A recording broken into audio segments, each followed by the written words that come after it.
មានក្អែកហើរចូលក្រោមអាសនៈព្រះអង្គហើយឆាប់នាំគ្នាចាប់ឲ្យបានភ្លាមទៅវាទៅខាងនោះហើយឆាប់បិទបង្អួចទៅកុំឲ្យវារត់រួចមហារាជដ៏ចម្រើនទូលបង្គំបដូរជីវិតមកនេះគឺប្រាថ្នាយកសេចក្តីពិតមកក្រាបទូលថ្វាយសូមទ្រង់ព្រះសន្តាប់ផង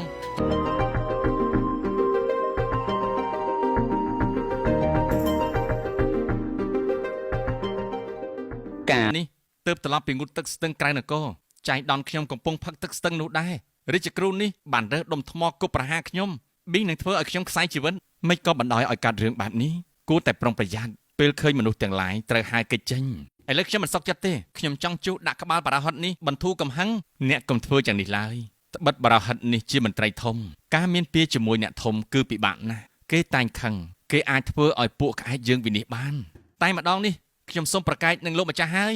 ជួកុំឡើយក្អែកចង្រៃអាសត្វដេរឆានសាមញ្ញខ្មៅទាំងរោមសាច់ឆ្អិនបើឲ្យយើងចាប់បានយើងនឹងបោចរោមហូតសរសៃឲ្យឯងវិនិច្ឆ័យអន្តរាយ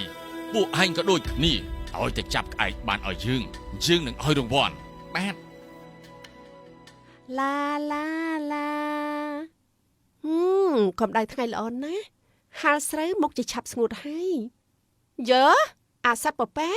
ហ៊ានស៊ីស្រូវអញផងស្រូវអញមិនមែនសម្រាប់អញស៊ីទេវើយឯងថយចេញឲ្យឆ្ងាយទៅអាសត្វសាមានភ្លើងឆេះមានភ្លើងឆេះរោងដំរីហើយឆាប់ជួយគ្នាពន្លត់ភ្លើង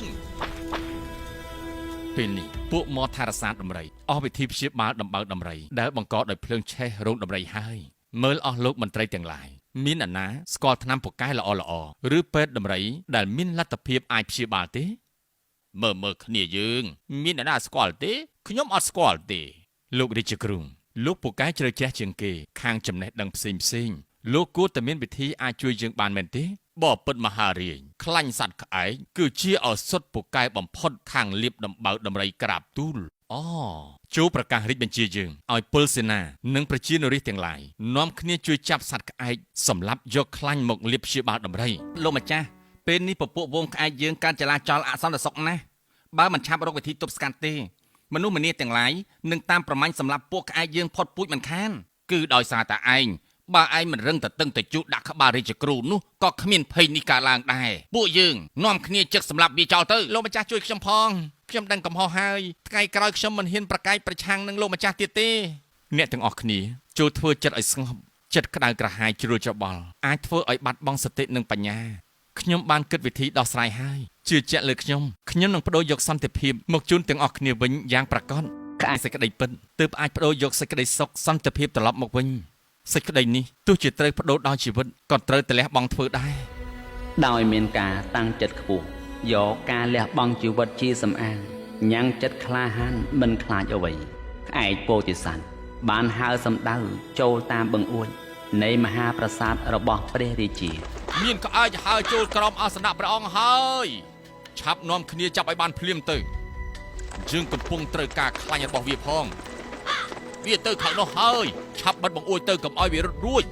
មហារាជដ៏ចម្រើនទូលបង្គំបដូរជីវិតមកនេះគឺប្រាថ្នាយកសេចក្តីពិតមកក្រាបទូលថ្វាយសូមទ្រង់ព្រះសន្តាប់ផងទាំងអស់គ្នាជប់សិនក្អែកខ្មៅឯងមានក្តីពិតអីចង់ប្រាប់យើងទៅបងពិតមហារាជរឿងរាជបញ្ជាព្រះអង្គឲ្យប្រជារាស្ត្រនិងពលសេនាទាំងឡាយចាប់សត្វក្អែកសម្លាប់យកខ្លាញ់ប្រះចាក់សេចក្តីពិតហើយគឺលោករាជគ្រូជាអ្នកមានកំហឹងមានពៀចំពោះពួកក្អែកទូលបង្គំទើបថ្លែងទូលព្រះអង្គថាក្អែកមានខ្លាញ់ជាថ្នាំពូកែបំផុតធម្មតាសត្វក្អែកតាំងពីកំណើតរៀងមកមិនដែលមានខ្លាញ់ឡើយហ៊ានយកជីវិតមកផ្សងព្រោះតែចង់ពោលពាក្យទាំងនេះប្រាប់យើងមហារាជធម្មតាក្អែកជាសត្វមានចិត្តញាប់ញ័រជាប្រចាំព្រោះមនុស្សលោកទាំងពួងចំរោមបៀតបៀនហើយបានជាខ្លាញ់ក្អែកទាំងឡាយដែលជាញាតិរបស់ទូលបង្គំនោះមិនមានសូមព្រះអង្គស្ថិតក្នុងសិល5វាចាកការសម្លាប់ផ្ដល់ក្តីអនុគ្រោះអធិស្ឋានដល់ក្អែកទាំងឡាយផងយើងពិតជាស្ញប់ស្ញែងនៅការលះបង់នេះណាស់យើងក៏អរគុណដែលនាំយកសេចក្តីពិតមកប្រាប់យើងវាជាចំណេះដឹងនិងជាមេរៀនជីវិតដ៏មានអ